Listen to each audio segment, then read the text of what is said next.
안녕하십니까. 네.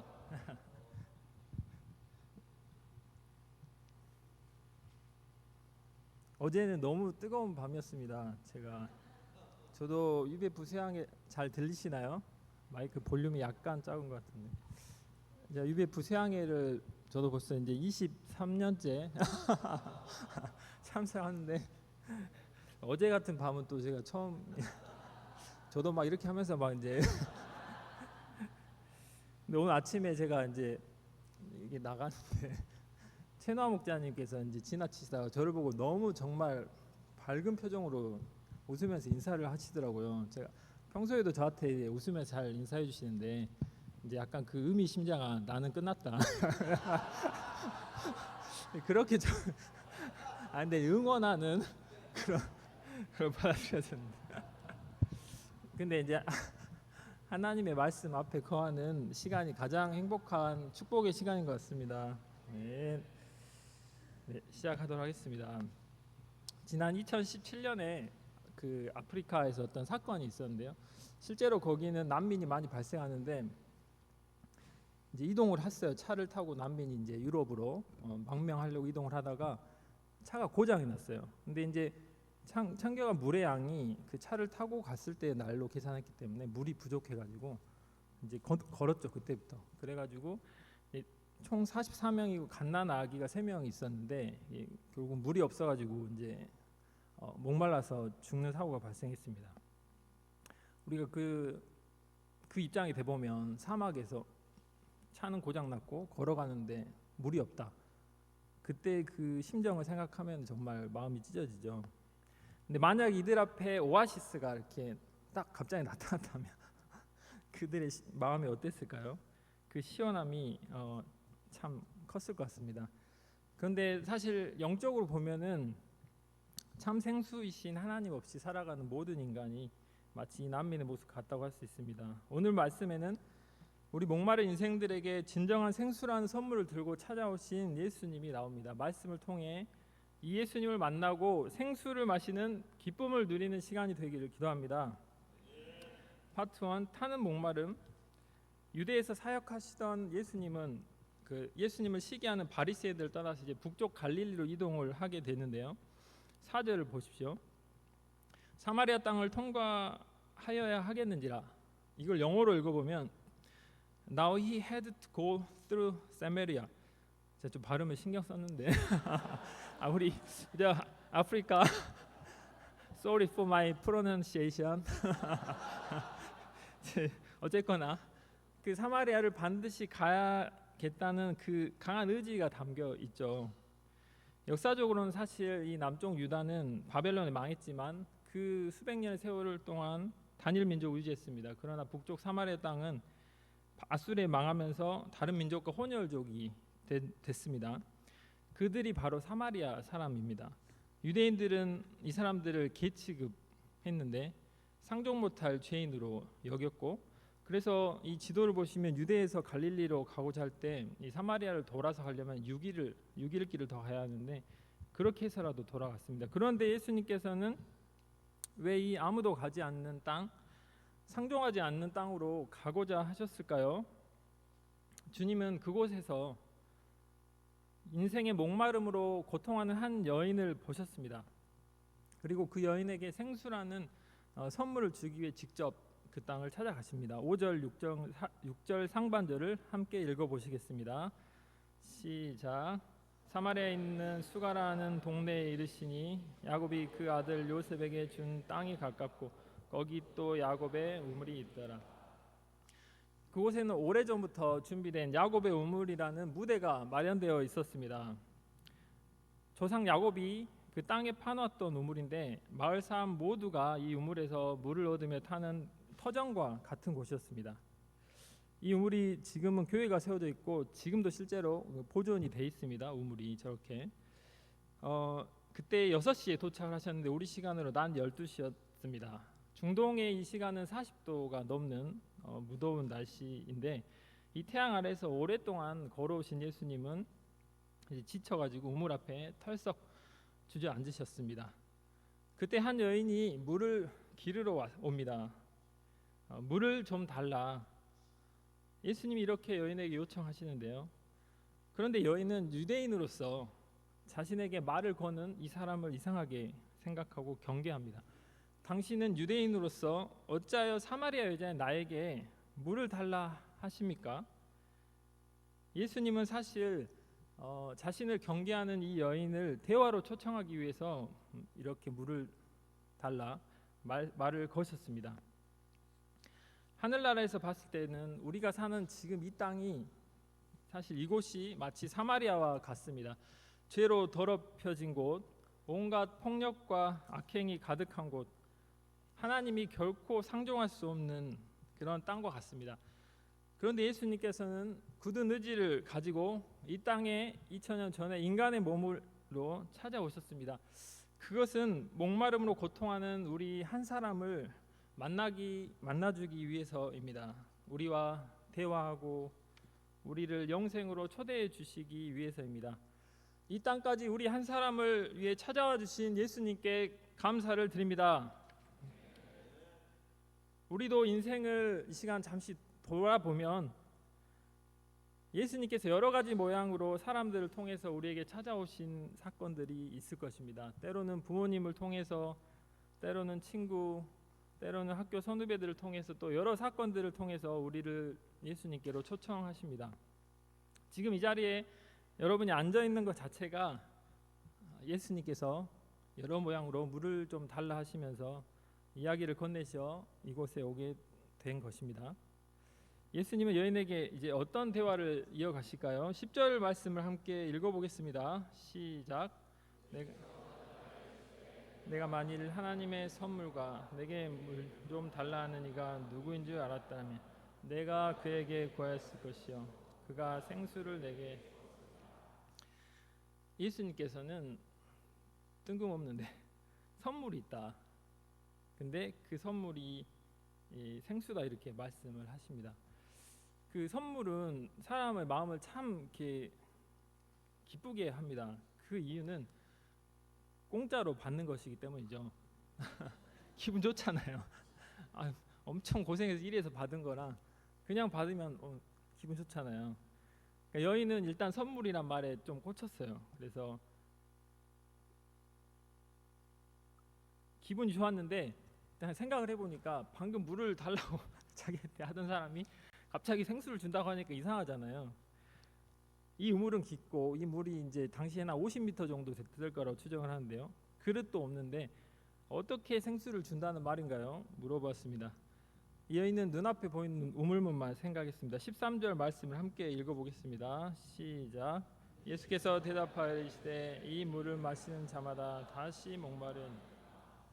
예수님은 이 우물물의 한계를 알고 계셨습니다. 먹으면 잠깐 시원하지만 곧 다시 목말라집니다. 그런데 이 우물물뿐만 아니라 우리 영혼의 목마름을 채우기 위해서 먹는, 우리가 날마다 먹는 세상의 우물도 비슷합니다. 유튜브의 우물은 어떻습니까? 요즘 먹방이 대세인데요. 그 1000만 명을 네.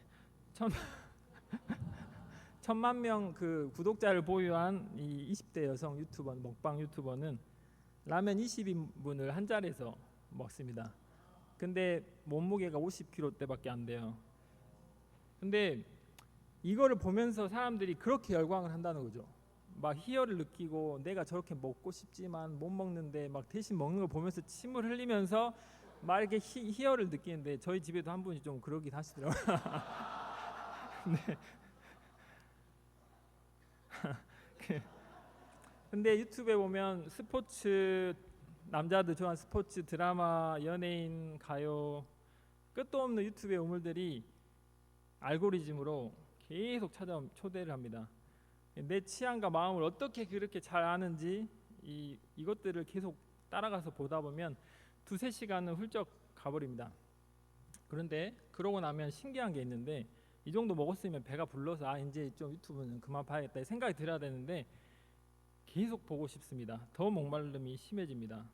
또 대학에 들어온 청년들은 각종 동아리 모임, 술 모임에 참석해서 사람들과 이 만남을 통해서 나를 채워줄 것들을 찾기도 합니다. 근데 이런 것들을 할 때 순간은 너무 기쁘기도 하지만 끝나고 나면 뭔가가 허무해지는 것을 느끼게 됩니다. 최근에 그 성형외과 잘 나가는 의사 친구가 있습니다.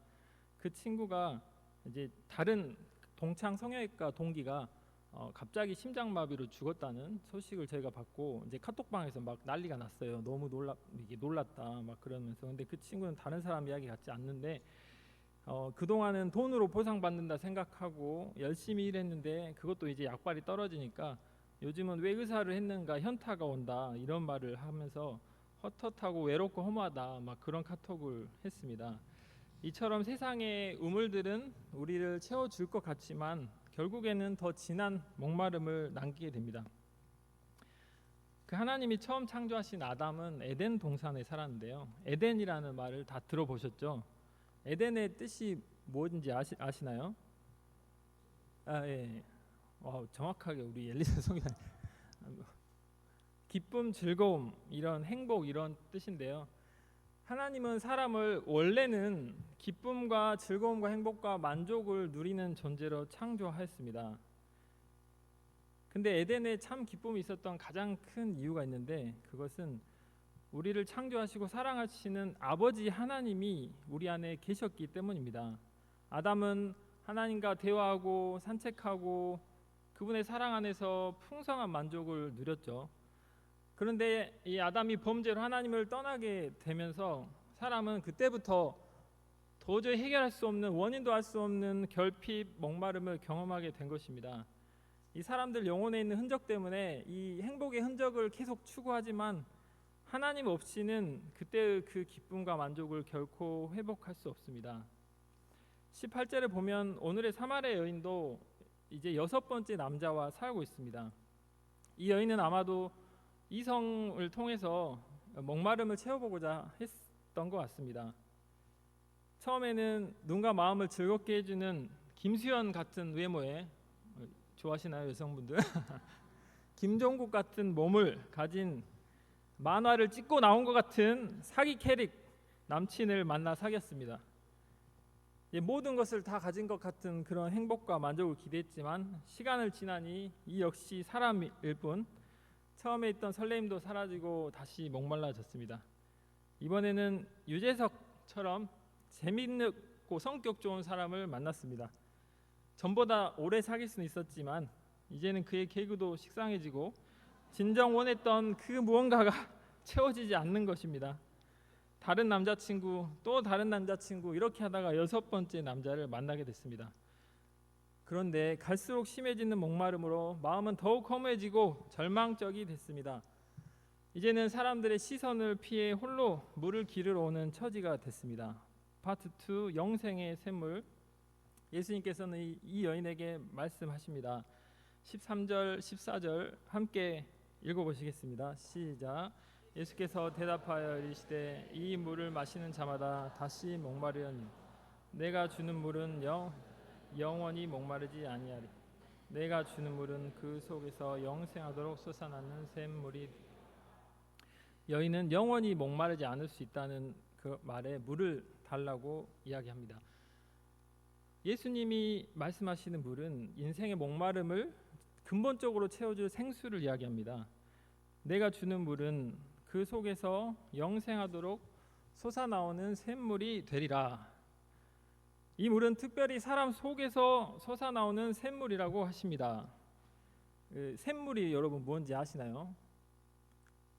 샘물은 그 지하 안반수에서 이렇게 지표면으로 올라오는 물을 말합니다. 이게 이제 미국 미주리에 있는 빅스프링이라는 샘인데요. 거기서는 이제 매일 물이 얼마나 올라올까요? 상상을 한번 해보시죠. 1억 리터, 10톤. 제가 그래갖고 잘못 본 줄 알고 몇 번 확인해봤는데 맞아요. 하루에 10톤의 청정수가 이렇게 올라온다고 합니다. 그 물의 근원인 안반 지하 속에는 그 양을 측정하기 어려울 만큼의 충분한 물이 있고 그 물조차도 빗물이 내려서 계속 충전이 되기 때문에 무한대의 소스를 가지고 있다고 할 수 있습니다. 예수님께서 주시는 물은 지하에서 올라오는 이런 샘물처럼 우리 속에서부터 끝없이 부족함 없이 계속해서 솟아납니다. 항상 신선하고 차가운 생수가 흘러나와 우리 영혼을 목마르지 않게 해주신다는 것입니다. 그러면 우리 속에서부터 솟아오르는 이 물은 무엇을 의미하는 것일까요? 예수님께서는 이렇게 외치셨습니다. 요한복음 7장 38, 39절을 외치듯이 함께 큰 소리로 읽어보시겠습니다. 시작. 성경의 이름과 같이 생수의 강이 흘러나오리라 하시니 이는 그들이 믿는 자들이 받을 성령을 가리켜 말씀하십니다. 누구든지 예수님을 믿으면 그 배 안에서부터 생수의 강이 흘러나오게 됩니다. 그리고 이 생수는 바로 예수님을 믿는 자들이 받을 성령을 가리켜 말씀하신 것입니다. 성령께서는 무한대의 지하 안반수처럼 우리 안에 거하시면서 끊임없이 신선한 생수를 흘려보내 주십니다.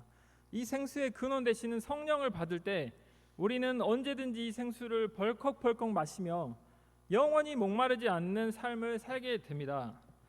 결코 채워지지 않았던 인생의 타는 목마름은 하나님께서 성령으로 우리 안에 들어오실 때 비로소 끝이 오는 것입니다. 저는 고3 때 그 굉장한 그 목마름을 느끼다가 예수님을 만나보고 싶은 생각에 교회 수련회에 처음으로 참석을 했습니다. 그동안은 내가 왜 태어났고 이 우주에서 나는 누굴까 이런 생각 때문에 허무했는데 나를 창조하신 하나님을 알고 나니까 그 모든 궁금증이 풀렸고 친아버지 되시는 그 하나님의 사랑이 느껴질 때 기쁨과 폭포수 같은 그 평강이 속에서부터 올라오는데 제가 그때 처음으로 너무 행복해서 막 눈물이 나는 걸 처음으로 경험을 했습니다. 그러니까 이거는 그동안 성적이 잘 나왔을 때 느꼈던 그 잠깐의 기쁨 이것과는 차원이 달라가지고 이런 게 있구나 이런 맛을 봤는데 예수님께서는 이런 생수를 들고 여인 앞에 서 계십니다. 15절을 함께 읽어보겠습니다. 시작. 주여 그런 물을 내게 주사 목마르지도 않고 또 여기 물 기르러 오지도 않게 하옵소서. 네, 거기까지. 잘은 모르지만 그런 물을 맛보고 싶은 소원이 생겼습니다. 그런데 예수님께서는 이 여인에게 생수를 맛보여 주시기 전에 남편을 불러오라고 갑자기 이야기를 하시는데요. 여인이 어땠을까요? 심정이 뜨끔했겠죠. 그러면서 동시에 왜 갑자기 남편 이야기야? 내가 숨기면 모르겠지 생각하며 나는 남편이 없나이다 이렇게 대답합니다. 그런데 예수님의 답변이 무엇입니까? 내가 남편 5이 있었고 지금 있는 자도 내 남편이 아니니 내가 남편이 없다 하는 말이 옳도다. 여인은 처음 본 유대인이 입에서 나오는 이 말에 깜짝 놀랍니다. 자기 과거사를 남편 그 남자친구 숫자까지 속속들이 알고 계시는 예수님이 다르게 보이기 시작합니다. 주여 내가 보니 선지자로소이다. 선지자는 하나님의 비밀을 알고 하나님의 말씀을 사람들에게 전해주는 사람을 말합니다. 이제 이 여인은 이 예수님과 대화를 통해 영적인 세계로 관심이 돌려졌습니다. 그리고 예수님께 예배에 대해서 물어봅니다. 20절 말씀을 함께 읽어보시겠습니다. 시작.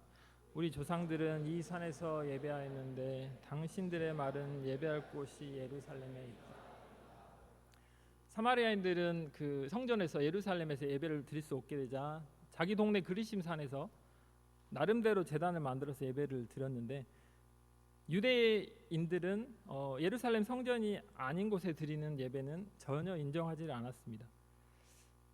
보면은 사람들은 누구나 예배의 대상을 찾습니다. 역사적으로 볼 때도 세계 어디를 가도 자연을 숭배하든 우상을 세워서 숭배하든 예배의 흔적들이 다 있습니다.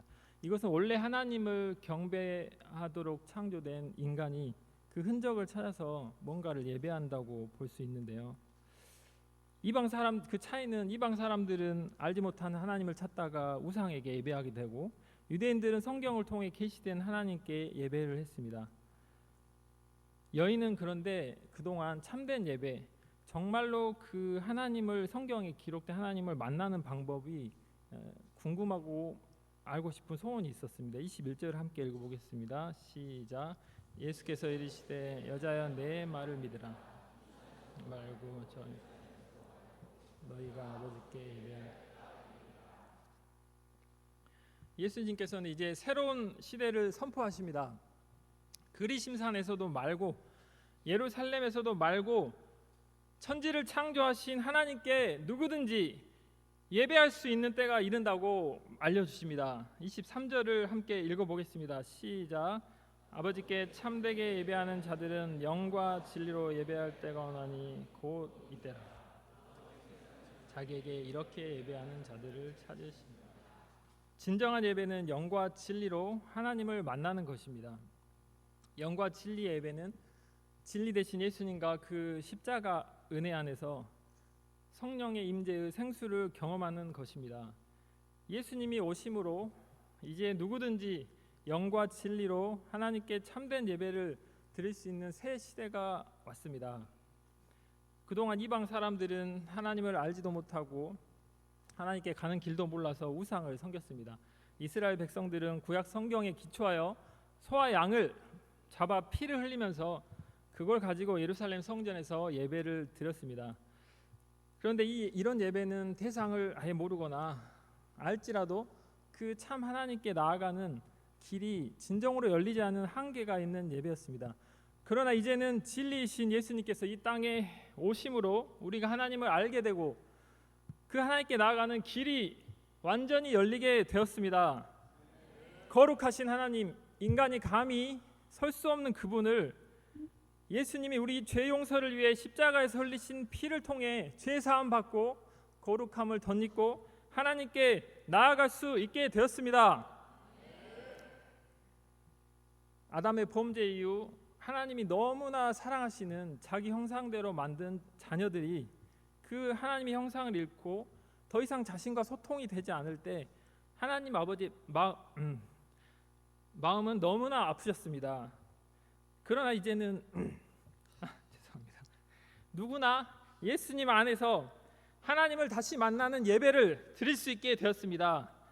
예수님으로 인해 죽었던 우리의 영이 살아나고 성령께서 우리 안에 거하시게 되었습니다. 우리는 이제 하나님과 다시 성령으로 소통할 수 있게 되었고 참된 진리의 예배, 영의 예배를 회복하게 되었습니다. 이 예배는 장소에 상관이 없고 언제 어디서도 함께 모여서도 혼자 있을 때도 예배 드릴 수 있습니다. 예수님을 처음 만나고 저의 예배처는 화장실과 빈 교실이었습니다. 그 고3 때 이제 혼자 있는 장소를 찾다 보니까 화장실까지 가게 됐는데 그곳에서 홀로 말씀을 읽고 기도하며 아버지를 처음 만났을 때의 그 감격, 그 기쁨을 날마다 누렸습니다. 어느 곳이건 우리의 마음의 무릎을 꿇고 하나님을 바라보는 그곳이 바로 우리의 예배 장소입니다. 하나님께서는 이 시간도 이렇게 예배하는 당신의 자녀들을 찾고 계십니다. 예수님은 여인의 말씀을 찬찬히 듣고 있다가 메시아 그리스도가 오시면 이 모든 것을 알려주실 것이라고 이야기했습니다. 그런 여인에게 예수님께서는 말씀하십니다. 26절을 함께 읽겠습니다. 시작. 예수께서 이르시되 내게 말하는 내가 그런데 여인 앞에 서 계신 2000년 전 그 야곱의 우물 앞에서 여인과 이야기하고 계신 그분이 바로 그 메시아이셨습니다. 여인은 타는 목마름으로 많은 시간 고통해왔습니다.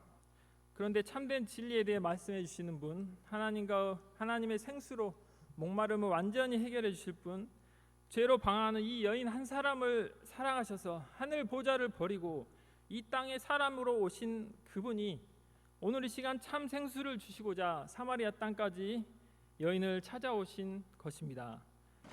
내게 말하는 내가 그라.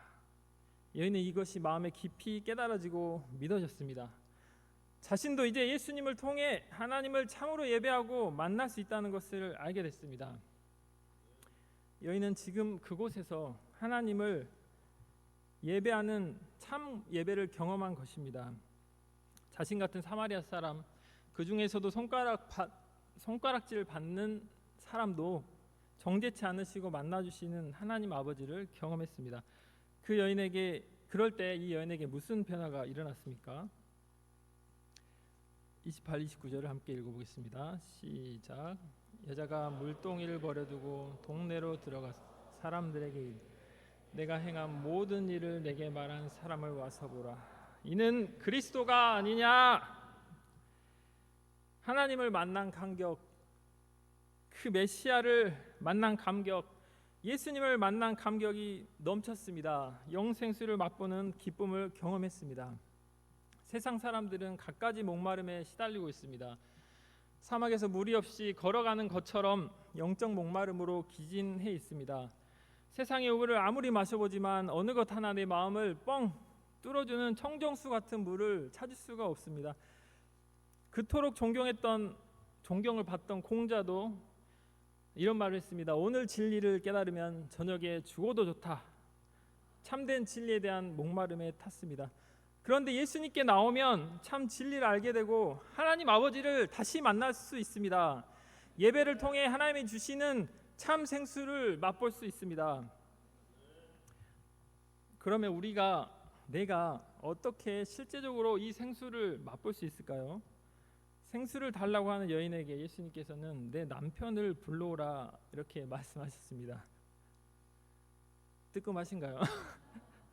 나는 남편이 없나이다 시침이 떼는 여인에게. 그런데 예수님을 보면 화나셨을까요? 정죄하고 화를 내시는 것이 아니라 이렇게 말씀하시면 너 남편 5이 있었구나. 지금 있는 사람도 내 남편이 아니지. 그러니까 내 말이 맞다.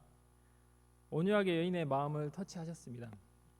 사실 예수님은 내가 말하기 전에 나의 모든 죄 문제를 나보다 더 알고 계십니다.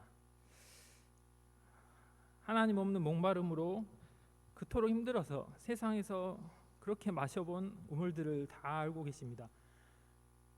내가 외면하고 덮어놓으려고 했던 나의 그 힘든 고통을 다 알고 계시고 이제는 정죄하려고 그러시는 것이 아니라 그 무거운 죄짐들을 예수님 앞에 다 고백하고 내려놓으라고 부드럽게 말씀하십니다. 예수님께서는 이미 우리가 지금 모든 죄들을 짊어지시고 십자가에서 물과 피를 다 쏟아주셨습니다. 이 은혜로 죄들이 고백되어질 때 우리의 죄짐은 다 벗겨지고 예수님의 한량없는 용서의 사랑이 우리 마음에 부어지게 됩니다. 그럴 때 우리 안에서부터 막혔던 생수가 터져 나오게 됩니다. 우리를 이 은혜의 샘 오아시스로 인도하시는 예수님과 성령 하나님의 은혜가 이 시간 또 이 수양회 가운데 풍성히 임하시기를 기도합니다. 그런데 예수님을 믿고 은혜로 성령 하나님을 이미 그 안에 모신 성도들이 신앙생활하면서 다시 자기 노력으로 또 힘으로 이 생수를 마시려고 하는 경우가 있습니다. 내가 더 기도하고 더 연구하고 더 알고 더 노력하고 거룩해져야 이 생수를 얻어먹고 살 수 있다고 생각을 합니다. 그런데 이것은 마치 안반수가 올라오는 샘을 옆에 놔두고 다시 새 땅에서 삽으로 땅을 파고 있는 것과 같다고 할 수 있습니다. 우물은 사람이 열심히 파서 그 땅 속에 흐르는 물줄기 하나를 찾아가지고 물이 조금 고이게 만들어 놓은 것입니다. 막 솟아오르고 그러지 않죠. 근데 이것은 사람의 노력으로 만들어내는 율법의 물이라고 볼 수도 있습니다. 그러나 샘은 무한한 청정수가 사람의 노력 없이 자연적으로 솟아오르는 곳입니다. 이것은 십자가를 통해 흘러나오는 은혜의 생수입니다. 사마리아 여인이 한 것이 무엇이 있습니까? 단지 예수님과 대화하고 그 모든 것을 하시는 예수님 앞에 죄와 상처를 인정하고 예수님이 메시아인 것을 믿은 것뿐입니다. 그럴 때 온전히 예수님의 십자가 은혜로 여인의 심령에 생수가 임했습니다. 우리 앞에 항상 놓여져 있는 샘은 십자가 은혜의 샘입니다. 또 우리 안에는 이미 무한한 안반수와 같은 생수의 근원이신 성령 하나님께서 거하고 계십니다. 거기서 흘러나오는 생수는 하나님의 선물입니다. 내가 뭔가를 더해서 받으려 하는 것이 아니라 이미 주신 것을 깨닫고 믿음으로 누리는 것입니다. 이런 면에서 보면 신앙생활은 참으로 수영과 비슷하다고 할 수 있습니다. 이것은 수영을 좀 해보고 경험을 해본 분들이 이해를 할 수가 있는데요. 우리 에스 목장님께 지금 수영을 하고 계신다고 들었는데 어느 정도 수준까지 이르렀는지 모르겠습니다. 처음에 수영을 할 때는 물에 뜨는 것조차 힘듭니다. 온전히 내 힘으로 물 위에서 살아남아야 된다는 집념으로 힘겹게 손발을 졌지만 가라앉을 뿐입니다. 거기서 조금 더 실력이 늘면 이제 앞으로 떠서 갑니다. 그런데 이게 끝이 아닙니다. 아직 자세가 불안정해서 힘이 많이 들고 몇 미터 못 가서 헐떡거리며 멈추게 됩니다. 그런데 소위 전문가들이 말하는 호흡이 튀었다, 이런 경지가 있습니다. 이르게 되면은 그때부터는 이제 물에서 수영하는 것이 땅에서 걸어다니는 것과 똑같아집니다. 그래서 이런 분들은 배가 고플 때까지 수영을 할 수가 있습니다. 내가 힘이 빼지고 몸을 물에 맡기는 기술을 터득하면 물이 나를 받쳐주기 때문에 부드러운 움직임으로 물의 능력을 마음껏 사용하며 멋지게 물살을 가르며 앞으로 나아갑니다. 이미 흘려주신 예수님의 죄사함을 위한 피, 이미 내 안에 생수로 거하시는 성령 하나님을 알아갈수록 내 죄를 고백하는 것이 쉬워지고 자연스러운 죄사함과 성령의 생수가 올라가는 것을 마음껏 누리는 삶을 살 수 있게 됩니다. 이 시간 하나님의 은혜를 깨닫게 하시는 성령님의 역사하심이 우리 가운데 충만히 임하시기를 기도합니다. 우리가 점차 영적인 자유형뿐 아니라 배영, 저병, 평영까지 은혜의 성령의 바다에서 누리는 삶으로 나아가게 도우시기를 기도합니다. 저는 신앙생활 중에 오랜 시간 성령의 생수를 잘 누리지 못하는 삶을 살았습니다. 여러 가지 죄 문제들도 많았죠. 지금도 많지만 그러나 근본적으로는 그 죄들을 어떻게 처리해야 될지를 잘 몰랐습니다. 저의 의지와 노력으로 죄를 이겨보려고 무던히 노력을 했습니다. 학생 시절은 3일간 금식 기도도 해보고 그러다가 기절을 해가지고 이영민 목장님 앞에서 제가 쓰러졌습니다. 실신을. 금요 기도 때 2시간 동안 기도를 세게 해야지 목이 터져라, 목이 정말 아프더라고요. 부르짖어 기도도 해보았습니다. 또 전공으로 피곤한 몸을 이끌고 새벽 기도에 참석하느라 병원 실습 때는 서서 졸기도 할 정도로 피곤한 삶을 살기도 했습니다. 율법적인 열심히 있었던 저는 신혼여행 가서 교회 주보를 펴놓고 같이 기도하자고 이제 저랑 MBTI가 정반대인 우리 지수 목장님께 했다가 지금까지 그걸로 구박을 한 번씩 구박 아니 말 잘못했습니다. 아니 말 잘못했어요. 구박이 아니고 정말 선한 영적인 권면을 잘못했습니다. 그래가지고 제가 이렇게 결혼하고도 계속 사니까 아내가 저한테 내가 당신처럼 했으면 나는 이미 에녹이 됐다, 이렇게 이제 말하겠습니다. 그런데 이런 삶의 성령의 기쁨이 잘 흐르지가 않았습니다. 제가 어떻게 반응했을까요? 내 노력이 부족하다. 그래서 저는 정말 마지막으로 젖먹던 힘까지 다해서 혼신의 힘을 다해서 노력했습니다. 근데 2019년 어느 날 밤 영육간에 탈진 상태가 됐습니다. 그래갖고 그냥 힘없이 바닥에 집에 누웠는데 그냥 속에서 이런 고백이 나오더라고요. 하나님, 저 진짜 제가 할 수 있는 거 다 해봤는데 더 이상은 못하겠어요. 근데 바로 그때부터 하나님께서는 저를 새로운 삶으로 인도해 주셨습니다. 내 생각과 노력이 아니라 이미 예수님께서 허락해 주신 그 은혜를 말씀을 통해 새롭게 깨닫고 바라보게 됐습니다. 어떤 죄도 정죄치 않으시고 품어주시는 십자가 앞에 저의 모든 생각을 낱낱이 고백하며 나갈 때 풍성한 죄사함을 경험하고 죄의식에서 벗어나게 됐습니다. 어느 날은 기도하는데 제 깊은 곳에 성령의 생수의 강이 흐르는 환상을 보기도 했습니다. 아직도 때때로 율법적인 생각이 매이기도 하지만 예수님께 부르짖으며 나아갈 때 주님께서는 합당한 말씀과 은혜를 주셔서 저를 다시 영생의 샘물로 인도해 주십니다.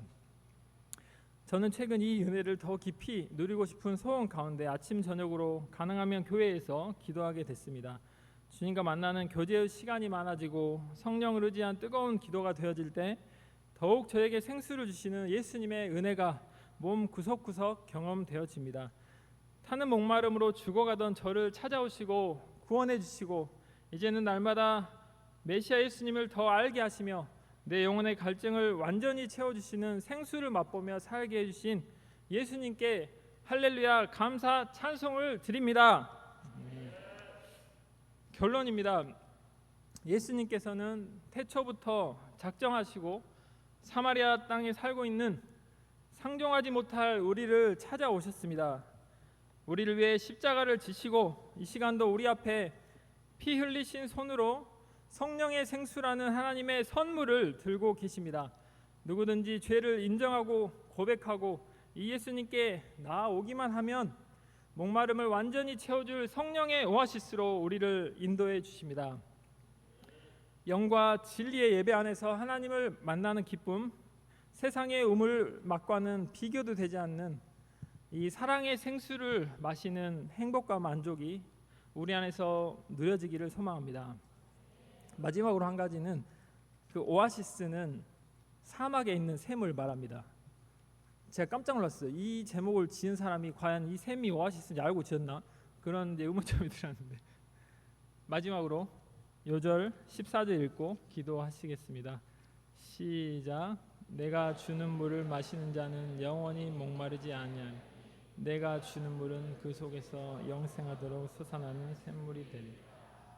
하나님 아버지, 사막 같은 이 사마리아 땅에 살고 있는 상종치 못할 죄인들을 찾아오시고 예수님을 통해 우리를 다시 살리시고 하나님을 영과 진리로 만나 예배하는 생수의 강을 허락해 주심을 감사합니다. 우리가 이 생수를 더욱 누리며 메시아 예수님을 만난 기쁨의 감격을 날마다 더욱 누리는 예배가 우리 가운데 더욱 풍성해지기를 기도합니다. 또한 우리가 이 기쁨으로 메시아를 만났다 외치는 하나님의 사명을 감당하는 복된 삶을 살아갈 수 있기를 기도합니다. 예수님의 이름으로 기도합니다.